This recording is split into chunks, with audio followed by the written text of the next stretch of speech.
हे दोस्तों, अपने last video में मैंने आपको बताया था top 5 free resources to learn ethical hacking. So अगर आपने उस वीडियो को नहीं देखा देन डेफिनेटली आपको उस वीडियो को देखना चाहिए अगर आप एक बिगिनर हो एंड अगर आप एथिकल हैकिंग सीखना चाहते हो। तो उसी वीडियो के नीचे आप में से ही किसी ने कमेंट्स में मुझे पूछा था कि प्रोग्रामिंग लैंग्वेजेस मुझे कौन सी सीखनी चाहिए अगर हम एथिकल हैकिंग के फील्ड में एंटर करना चाहते हैं। तो ये वीडियो आज उसी टॉपिक पे है। आज के इस वीडियो में मैं आपको सिर्फ 3 प्रोग्रामिंग लैंग्वेजेस के बारे में बताऊंगा और साथ ही साथ मैं आपको ये भी बताऊंगा कि हैकिंग में उन प्रोग्रामिंग लैंग्वेजेस का यूज़ कहाँ कहाँ पर होता है एंड क्यों किया जाता है। दोस्तों, आज की ये वीडियो बहुत ही ज़्यादा इंटरेस्टिंग होने वाली है, तो वीडियो को बिल्कुल एंड तक देखिएगा ताकि आप सभी चीज़ों को बहुत ही अच्छी तरीके से समझ सको। तो चलिए वीडियो को हम स्टार्ट करते हैं। हेलो फ्रेंड्स, मैं हूँ आकाश और आपका हमारे यूट्यूब चैनल पे बहुत बहुत स्वागत है। तो दोस्तों, सबसे पहले मैं आपसे एक क्वेश्चन पूछता हूँ, क्या आप जानते हैं कि प्रोग्रामिंग लैंग्वेज आखिर होती क्या है? अगर आपको पता है तो वीडियो को आप यहीं पे पॉज करो एंड मुझे कमेंट्स में बताओ एकदम बिल्कुल ऑनेस्टी के साथ कि प्रोग्रामिंग लैंग्वेज किसे कहते हैं। तो चलिए, अगर आपने कमेंट्स किया तो बहुत अच्छी बात है, अगर आपको नहीं पता है तो मैं आपको बता देता हूँ। दोस्तों, प्रोग्रामिंग लैंग्वेज को समझने से पहले हम सबसे पहले लैंग्वेज को समझते हैं कि लैंग्वेज क्या होती है। जैसे देखिए, अगर हम किसी से बात करते हैं तो हमें बात करने के लिए एक मीडियम चाहिए होता है और वो मीडियम होता है वो लैंग्वेज। एक ऐसा लैंग्वेज जो कि मुझे भी समझ में आए और सामने वाले को भी समझ में आए। जैसे कि अभी ये वीडियो मैं हिंदी में बना रहा हूँ एंड आप हिंदी में वीडियो को देख रहे हो, इसका मतलब ये है कि हम दोनों लोग हिंदी को बहुत ही अच्छी तरीके से समझते हैं एंड इसी को हम लैंग्वेज बोलते हैं। दोस्तों, लैंग्वेज सिर्फ इसीलिए यूज़ किया जाता है मोड ऑफ कम्युनिकेशन के लिए। ऑलराइट, तो लैंग्वेज का मतलब तो आप समझ गए। अब हम ये समझते हैं कि प्रोग्रामिंग लैंग्वेज क्या होता है। दोस्तों, प्रोग्रामिंग लैंग्वेज कोई बहुत बड़ा रॉकेट साइंस नहीं है, तो मैं आपको इसे बहुत ही ज़्यादा सिंपल वे में आपको बताता हूँ कि प्रोग्रामिंग लैंग्वेज होती क्या है। दोस्तों, जैसा कि आपको पता होगा कि कंप्यूटर्स जो हैं वो सिर्फ बाइनरी नंबर्स को समझते हैं। अगर आपको बाइनरी नंबर्स के बारे में नहीं पता तो मैं आपको बता देता हूँ। बाइनरी नंबर्स 0 और 1 को कहते हैं। दोस्तों, कंप्यूटर सिर्फ बाइनरी लैंग्वेज को समझते हैं, जिसे 0 और 1 कंप्यूटर्स को सिर्फ यही समझ में आता है। एंड अगर आपको कंप्यूटर से कम्युनिकेट करना है, यानी कि अगर आपको कंप्यूटर से बात करना है तो आपको बाइनरी लैंग्वेज में बात करना होगा। अगर आपको बाइनरी लैंग्वेज आती है देन आप कंप्यूटर से डायरेक्टली बात कर सकते हो। बट गाइस, बाइनरी लैंग्वेज को सीखना और उसको यूज करके किसी कंप्यूटर से बात करना is not that much easy. और अगर आपको बाइनरी लैंग्वेज आती है देन आप कंप्यूटर से डायरेक्टली बात कर सकते हो। बात इन द सेंस डायरेक्टली आप बोल नहीं सकते हो, आप अपने कमांड्स के थ्रू कंप्यूटर्स को टास्क दे सकते हो या फिर कंप्यूटर से आप कम्युनिकेट कर सकते हो कि उसको क्या करना है। ऑलराइट दोस्तों, बाइनरी लैंग्वेज कंप्यूटर्स के साथ कम्युनिकेट करने का एक एफिशिएंट वे नहीं है, क्योंकि इसे सीखना और इसका यूज करना एक बहुत ही हार्ड प्रोसेस है। ऑलराइट, तो इसी प्रॉब्लम को सॉल्व करने के लिए प्रोग्रामिंग लैंग्वेजेस का डेवलपमेंट हुआ। प्रोग्रामिंग लैंग्वेज हमारे थॉट्स को, हमारे आइडियाज़ को कंप्यूटर्स को समझाने के लिए यूज़ किया जाता है। दोस्तों, प्रोग्रामिंग लैंग्वेज को सीखना आसान होता है क्योंकि वो ह्यूमन रीडेबल फॉर्मेट में होता है, जो कि हम समझ सकते हैं, जैसे कि इंग्लिश नंबर्स, इसे हम समझ सकते हैं। लेकिन अगर आपको कह दिया जाए, जैसे अगर मुझे आपको बाइनरी नंबर्स में हेलो कहना है देन आप ये देख सकते हो, मुझे आपको इस तरीके से बोलना होगा, देन आप समझ पाओगे क्या? मुझे बताओ। तो कंप्यूटर्स को यही समझ में आएगा। तो मेरे कहने का मतलब यही है कि प्रोग्रामिंग लैंग्वेज का डेवलपमेंट इसी वजह से हुआ, ताकि हम कंप्यूटर से अच्छे तरीके से एफिशिएंटली जो है वो कम्युनिकेट कर सकें। प्रोग्रामिंग लैंग्वेज जो है वो हमारे थॉट्स को, हमारे आइडियाज़ को कोड्स के थ्रू बाइनरी में कन्वर्ट करता है। जब हम, अगर आपको प्रोग्रामिंग के बारे में थोड़ा बहुत भी आइडिया होगा तो आप जानते होगी कि हमें किसी भी प्रोग्रामिंग लैंग्वेज में कोड करने के लिए एक इंटरप्रेटर की ज़रूरत होती है। वो इंटरप्रेटर हमारे कमांड्स को बाइनरी नंबर्स में चेंज करता है एंड कंप्यूटर्स को वो इंफॉर्मेशन फीड कराता है, तो जाकर के कंप्यूटर को समझ में आता है कि उसे क्या एक्शन लेना है। ऑलराइट, यही एक सिंपल सा डेफिनेशन है प्रोग्रामिंग लैंग्वेज का। सिंपली हम कंप्यूटर से कम्युनिकेट करने के लिए प्रोग्रामिंग लैंग्वेज का यूज़ करते हैं। तो अब हम ये समझते हैं कि हम हैकिंग में प्रोग्रामिंग लैंग्वेजेस का यूज़ क्यों करते हैं। दोस्तों, रीजंस तो बहुत सारे हैं, मैं आपको कुछ बता देता हूँ। जैसे कि अगर आप हैकिंग के दौरान किसी प्रोसेस को बार बार से रिपीट कर रहे हो, ऑलराइट, तो आप प्रोग्रामिंग के थ्रू अपने खुद के कस्टम स्क्रिप्ट्स बना सकते हो। ठीक है, और अगर आपको बाई चांस अगर कोई वर्नरेबिलिटी मिल जाती है, जिसे वीकनेस बोलते हैं सॉफ्टवेयर्स की, किसी सॉफ्टवेयर की अगर आपको वर्नरेबिलिटी मिल जाती है या किसी ऑपरेटिंग सिस्टम की, तो उस वर्नरेबिलिटी को आपको यूज़ करने के लिए आपको एक एक्सप्लॉइट क्रिएट करना होता है। तो उस एक्सप्लॉइट को क्रिएट करने के लिए आपको प्रोग्रामिंग लैंग्वेज का आना बहुत ज़्यादा ज़रूरी होता है।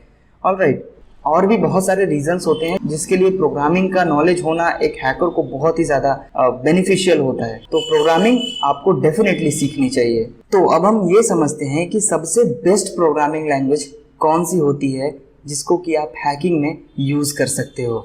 ऑलराइट, तो मैं आज आपको जो 3 प्रोग्रामिंग लैंग्वेजेस के बारे में बताऊंगा वो बहुत ही ज़्यादा यूज़ किए जाते हैं। ठीक है, तो अगर आपको स्टार्ट करना है देन आप इन प्रोग्रामिंग लैंग्वेजेस से स्टार्ट कर सकते हो। ऑलराइट, तो सबसे पहले अब हम ये देखते हैं कि हमारा सबसे पहला प्रोग्रामिंग लैंग्वेज कौन सा है। तो दोस्तों हमारा सबसे पहला प्रोग्रामिंग लैंग्वेज है पाइथन। दोस्तों पाइथन एक बहुत ही अमेजिंग प्रोग्रामिंग लैंग्वेज है। इवन मैंने भी सबसे फर्स्ट प्रोग्रामिंग लैंग्वेज अगर कोई सीखी थी तो वो है पाइथन। ठीक है, तो पाइथन के हम कुछ पॉइंट्स को समझते हैं कि क्यों पाइथन जो है वो हैकिंग में यूज़ होता है, एंड पाइथन जो है वो मेरा पर्सनल फेवरेट क्यों है। ऑलराइट, तो यहाँ पर मैंने उसे भी 3 पॉइंट्स में डिवाइड किया हुआ है। ऑलराइट, तो हमारा सबसे पहला पॉइंट है ये है बिगिनर फ्रेंडली। दोस्तों पाइथन प्रोग्रामिंग लैंग्वेज एक बहुत ही ज़्यादा बिगिनर फ्रेंडली प्रोग्रामिंग लैंग्वेज है।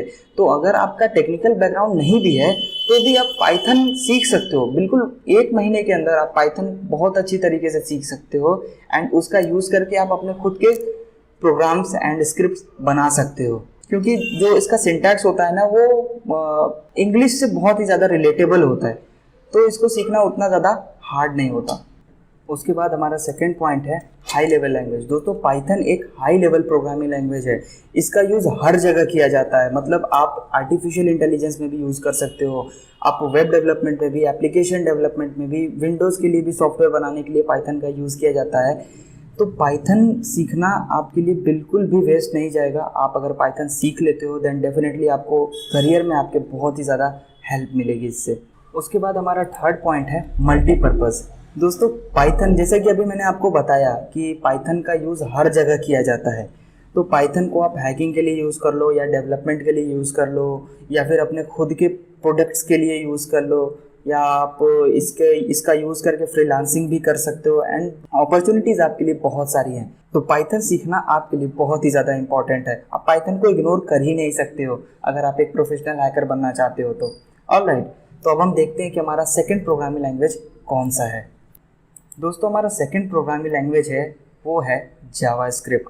जी हाँ दोस्तों, जावास्क्रिप्ट के बारे में अगर आपको पता है तो बहुत अच्छी बात है, अगर नहीं पता तो मैं आपको बता देता हूँ। जावास्क्रिप्ट एक ऐसा प्रोग्रामिंग लैंग्वेज है जिसका वेब डेवलपमेंट में बहुत ही ज़्यादा यूज़ किया जाता है। तो चलिए हम पॉइंट्स वाइज इसे थोड़ा समझ लेते हैं जावास्क्रिप्ट के बारे में। तो दोस्तों इसको भी मैंने 3 पॉइंट्स में डिवाइड किया हुआ है। तो सबसे पहला, जैसा कि मैंने आपको बताया कि जावास्क्रिप्ट का यूज़ वेब एप्लीकेशन के डेवलपमेंट में यूज़ किया जाता है। जैसे कि अगर आप किसी वेबसाइट के ऊपर जाते हो एंड आप किसी लिंक पे क्लिक करते हो, तो वो जो क्लिक होता है, जो बटन आपको दिखते हैं क्लिक होने के लिए, जिसे आप क्लिक करते हो तो कोई एक्शन परफॉर्म होता है, तो वो होता है सिर्फ और सिर्फ जावास्क्रिप्ट की वजह से। अगर जावास्क्रिप्ट नहीं होगा तो फिर बहुत प्रॉब्लम हो जाएगी, आप वेबसाइट को अच्छे से बना ही नहीं पाओगे। तो जावास्क्रिप्ट का पता होना आपको बहुत ज़्यादा ज़रूरी है अगर आप वेबसाइट पेनिट्रेशन टेस्टिंग या फिर बग बाउंटी हंटिंग में एंटर करना चाहते हो तो। उसके बाद दोस्तों सेकंड पॉइंट है, जैसे कि मैंने आपको बताया कि इसका यूज़ जो है वेबसाइट डेवलपमेंट में किया जाता है। तो आप अगर डेवलपमेंट करना जानते हो देन आप उसे हैक करना भी जानते होगे। आपको पता है कि इसे बनाया कैसे गया है, तो आप इसे ब्रेक भी कर सकते हो। ठीक है, तो आपको जावास्क्रिप्ट पता होना चाहिए। उसके बाद दोस्तों हमारा थर्ड पॉइंट है वेरी इजी टू लर्न। दोस्तों जावास्क्रिप्ट को भी सीखना बहुत ही ज़्यादा हार्ड नहीं है, आप बिल्कुल ईजिली जावास्क्रिप्ट को सीख सकते हो। आपको इसको भी सीखने में लगभग 1 महीने लग जाएंगे। दोस्तों जब आप किसी भी प्रोग्रामिंग लैंग्वेज को सीखना स्टार्ट करते हो तो मुझे ऐसा लगता है, आई बिलीव आपको उस प्रोग्रामिंग लैंग्वेज के साथ एटलीस्ट 6 मंथ तक काम करना चाहिए। जब आप किसी एक प्रोग्रामिंग लैंग्वेज में मास्टर बन जाते हो देन आपके लिए कोई भी दूसरी प्रोग्रामिंग लैंग्वेज को सीखना बहुत ही ज़्यादा आसान हो जाता है। ऑलराइट, तो दोस्तों अब हम देखते हैं हमारा थर्ड प्रोग्रामिंग लैंग्वेज कौन सा है। हमारा जो थर्ड प्रोग्रामिंग लैंग्वेज है वो है C एंड C++। दोस्तों आपको मैं बता दूं कि C और C++ जो प्रोग्रामिंग लैंग्वेज है वो एक बहुत ही लो लेवल का प्रोग्रामिंग लैंग्वेज है। अब लो लेवल का मतलब आप ये मत समझना कि ये बेकार है एंड इसको सीखना बेकार है। तो मेरे कहने का मतलब है कि दोस्तों देखिए, जब हम आपको जैसे जैसे कि मैंने आपको बताया कि जब हम किसी प्रोग्रामिंग लैंग्वेज को यूज़ करके हम कंप्यूटर्स के साथ अगर वर्क करना चाहते हैं, हम कंप्यूटर से कम्युनिकेट करना चाहते हैं, देन जो हम कोड्स लिखते हैं वो सबसे पहले जो है वो इंटरप्रेटर में इंटरप्रेट होने के बाद बाइनरी फॉर्मेट में कंप्यूटर को इंस्ट्रक्शन भेजता है। ठीक है, तो क्योंकि कंप्यूटर जो है वो बाइनरी नंबर्स ही समझ पाते हैं। एंड जो सी प्रोग्रामिंग होता है वो सी प्रोग्रामिंग सबसे लो लेवल का होता है, यानी कि डायरेक्ट जो बाइनरी नंबर्स को सबसे फास्टली अगर कोई इंटरप्रेट कर पाता है, अगर कोई प्रोग्रामिंग लैंग्वेज होता है तो वो है सी। जैसे कि आप एक एग्जांपल समझो, जैसे आप किसी कोड को पाइथन में लिखते हो, ऑलराइट, एंड उसी कोड को आप सी में लिखते हो, देन आप उसे जब एग्जीक्यूट करोगे तो सी जो है वो पाइथन से ज़्यादा जल्दी एग्जीक्यूट होगा। क्यों? क्योंकि जो हार्डवेयर के साथ सी का कम्युनिकेशन है वो सबसे ज़्यादा फास्ट होता है।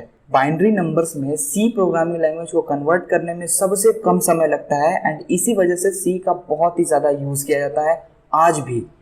सॉफ्टवेयर डेवलपमेंट में, ड्राइवर्स डेवलपमेंट में सी प्रोग्रामिंग का यूज़ बहुत ज़्यादा किया जाता है। एंड सी प्लस प्लस बहुत ज़्यादा डिफरेंस नहीं है, थोड़ा बहुत सिंटैक्स का फ़र्क है। तो आप इन दोनों में से किसी भी प्रोग्रामिंग लैंग्वेज को सीखते हो, आपका जो है वो काम हो जाएगा।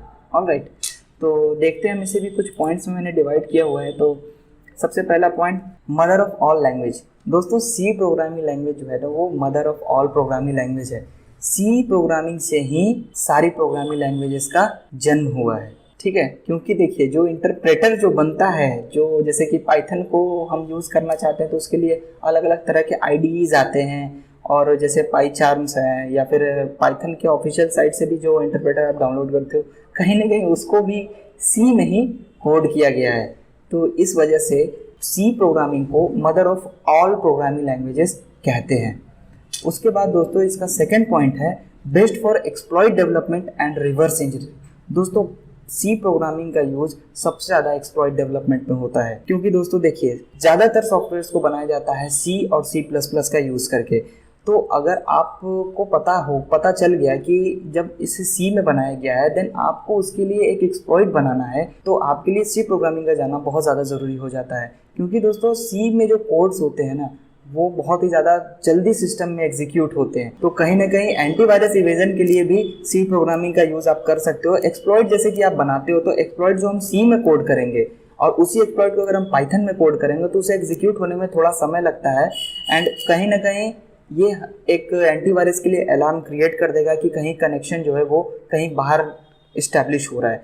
तो अगर आप सी में करते हो अगर उसी एक्सप्लॉइट को डेवलप, देन वो कोड जो है इतना फास्ट एग्जीक्यूट होगा सिस्टम में कि एंटीवायरस को भी पता नहीं चल पाएगा। इसीलिए ज़्यादातर एक्सप्लॉइट जो है वो सी में ही डेवलप किए जाते हैं। और अगर आप रिवर्स इंजीनियरिंग करना चाहते हो तो आपके लिए सी लैंग्वेज का भी पता होना बहुत ज़्यादा ज़रूरी है, क्योंकि जब आप किसी सॉफ्टवेयर को डीकम्पाइल करके उसके सोर्स कोड को रिव्यू करोगे, देन आपको अगर पता ही नहीं होगा कि किस तरीके से उसे कोड किया गया है तो आप उसको एक्सप्लॉइट कर ही नहीं पाओगे। या फिर जैसे जो सॉफ्टवेयर्स के क्रैक बनाए जाते हैं तो वो भी सी का यूज़ करके बनाया जाता है। रिवर्स इंजीनियरिंग करते हैं एंड उसके बाद फिर उसका पैच बनाते हैं सी में, एंड पैच बनाने के लिए और भी लैंग्वेजेस का यूज़ करते हैं। दोस्तों बहुत सारी चीज़ें हैं, सारी चीज़ों को एक वीडियो में कवर कर पाना मेरे लिए बहुत मुश्किल हो जाएगा। ठीक है, तो बस आप इतना समझ लो कि सी जो है वो मदर ऑफ ऑल लैंग्वेज है एंड आपको इसको भी सीखना चाहिए। ऑलराइट, अब हम देखते हैं हमारे थर्ड पॉइंट को। देखिए दोस्तों, यहाँ पर हो सकता है कि आप में से कुछ लोग जो है थोड़ा सा डिमोटिवेट हो जाएंगे, लेकिन आपको डिमोटिवेट नहीं होना है। दोस्तों सी प्रोग्रामिंग लैंग्वेज एक बहुत ही पावरफुल प्रोग्रामिंग लैंग्वेज है, बट इसे सीखना उतना ही मुश्किल है। क्योंकि दोस्तों आपको पाइथन जो है वो थोड़ा सा फैंसी लुक दे देता है, जावास्क्रिप्ट भी है जो थोड़ा सा फैंसी है एंड ईजी है, लेकिन सी में जो है वो बहुत ही ज़्यादा ट्रेडिशनल है। यानी कि आपको एक एक लाइन को कंप्यूटर को एकदम बारीकी से समझाना होगा। आप सी के कुछ वीडियोस देखिए यूट्यूब पर, आपको पता चल जाएगा कि मैं किस बारे में बात कर रहा हूँ। दोस्तों सी प्रोग्रामिंग लैंग्वेज को सीखना थोड़ा सा हार्ड होता है, तो मैं आपको रिकमेंड करूंगा कि अगर आप सी सीखना चाहते हो एंड आपका अगर कोई भी टेक्निकल बैकग्राउंड नहीं है, देन आप किसी लोकल इंस्टीट्यूट में जाओ, जाकर के वहाँ पे सी की क्लासेस करना स्टार्ट कर दो।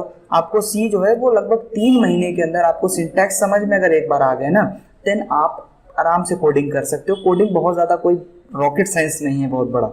तो इसके लिए आप परेशान मत हो ना, आप बिल्कुल सीख सकते हो, बस थोड़ा सा आपको इसमें ज़्यादा एफर्ट्स लगाने होंगे।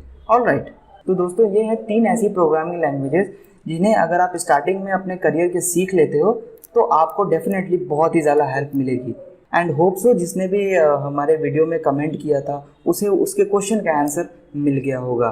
तो दोस्तों आज के लिए बस इतना ही। मैं उम्मीद करता हूँ कि आज की ये वीडियो आपको पसंद आई होगी। एंड अगर आपको आज की ये वीडियो पसंद आई है तो इस वीडियो को लाइक ज़रूर कीजिएगा एंड हमारे चैनल को सब्सक्राइब करके बेल आइकन ज़रूर प्रेस कर लीजिएगा अगर आपको एथिकल हैकिंग या साइबर सिक्योरिटी से रिलेटेड वीडियोज़ देखने में इंटरेस्ट है तो, क्योंकि हम हमेशा अपने चैनल पर कुछ इसी तरह के इन्फॉर्मेटिव कंटेंट्स लेकर आते रहते हैं जिससे आपके करियर की ग्रोथ में हेल्प मिल सके। और अगर आपके कोई क्वेश्चन है तो आप कमेंट करना एंड आप मुझे इंस्टाग्राम पर भी मैसेज कर सकते हो। मैं आपको दिखा देता हूँ मेरा इंस्टाग्राम, आपको इसका लिंक जो है वो वीडियो के डिस्क्रिप्शन में मिल जाएगा।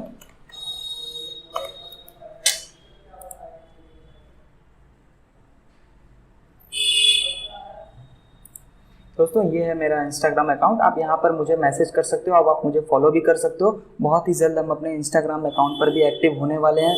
दोस्तों बहुत सारे रीजंस थी जिनकी वजह से अभी इतने समय से मैं इनएक्टिव था, कोई बात नहीं, लेकिन अब आपको वीडियो जो है वो रेगुलरली मिलती रहेंगी। आप अपने प्रॉब्लम्स मुझसे पूछ सकते हो और मुझे बहुत ही खुशी मिलेगी आपकी हेल्प करके। तो चलिए अब हम वीडियो को ख़त्म करते हैं एंड मिलते हैं आपसे किसी नेक्स्ट वीडियो में एक और न्यू टॉपिक के साथ। तब तक के लिए दीजिए मुझे इजाज़त। जय हिंद, जय भारत।